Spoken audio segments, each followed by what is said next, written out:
Price Lord. கர்த்தருடைய பரிசுத்த நாமம் மகிமைப்படுவதாக. இந்த நாளிலும் உங்களை இந்த வீடியோ மூலமாய் சந்திப்பது ரொம்ப சந்தோஷம். ஒரு காரியத்தை நான் உங்களுக்கு ஞாபகப்படுத்த விரும்புகிறேன். ஆண்டவர் இந்த காலை வேளையிலே கூட பேசின வார்த்தை ஏசாயா அதனுடைய 54 அதிகாரம் 2வது வசனம். உன் கூடாரத்தின் இடத்தை விசாலமாக்கு, உன் வாசஸ்தலங்களின் திரைகள் விரிவாகட்டும். தடை செய்யாதே, உன் கயிறுகளை நீளமாக்கி, உன் மூளைகளை உறுதிப்படுத்து. இந்த வார்த்தையை வாசிக்கும் போது ஆண்டவர் ஒரு உற்சாகம் கொடுக்கிறதா நமக்கு தோணும். நம்முடைய சிந்தனை, நம்முடைய யோசனை, நம்முடைய வெளிப்பாடுகள் எல்லாம் ரொம்ப பெருசா இருக்கு. இல்லை, அதெல்லாம் ரொம்ப சின்ன சின்னதா இருக்கு. இவ்வளவுதான் நம்மளால முடியும், இவ்வளவுதான் நம்மளால சாதிக்க முடியும், இவ்வளவுதான் நம்மளால நம்ம வாழ்க்கையில் நம்ம சம்பாதிக்க முடியும், அல்லது இவ்வளவுதான் ஊழியம் செய்ய முடியும் அப்படிங்கிற ஒரு லிமிடேஷன் நமக்குள்ள இருக்கு. ஆனால் ஆண்டவருக்கு லிமிடேஷனே கிடையாது. அவரால் எவ்வளோ பெரிய அசாதாரணமான காரியத்தை செய்ய முடியும் அப்படிங்கிறத நம்ம வேதத்துல இருந்து நம்ம பார்க்கிறோம். காரணம் 4வது வசனம் சொல்லுகிறது, பயப்படாதே, நீ வெட்கப்பட்டு போவது இல்லை, நானாதே, நீ லட்சை அடைவதில்லை அப்படிங்கிறார். இந்த வேதனை நம்முடைய விசாலத்தை தடை பண்ணுகிறது என்ன அப்படின்னு சொன்னா, மேல சொல்லுகிறது, பிள்ளை பெறாத மலடியே. பிள்ளை பெறாதவங்களுடைய அவங்க கிட்ட போய் கேட்டா அவங்களுக்கு எதிர்காலத்தை குறித்த எந்த ஒரு ஒரு ஒரு வெளிப்பாடும் அவங்களுக்கு இருக்காது. அவங்களுக்கு ஒரு சந்தோஷம் இருக்காது. அவங்க துக்கத்தோடு இருப்பாங்க.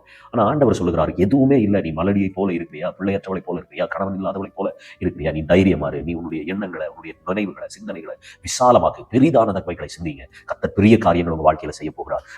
நம்முடைய இப்போ இருக்கிற சூழ்நிலையை பார்த்து, இப்போ இருக்கிற சாகச்சரியங்களை பார்த்து ஒரு லிமிட்டேஷன்ல நிற்க வேண்டியவங்க அல்ல. நம்மளை கொண்டு கர்த்தருக்கு ஒரு பெரிய நோக்கம் இருக்கிறது, பெரிய ஒரு திட்டம் இருக்கிறது. ஸோ உங்களுடைய எண்ணங்கள், உங்களுடைய சிந்தனைகள், உங்களுடைய பார்வையை நீங்க விரிவாக்குங்க, பெருசா பாருங்க.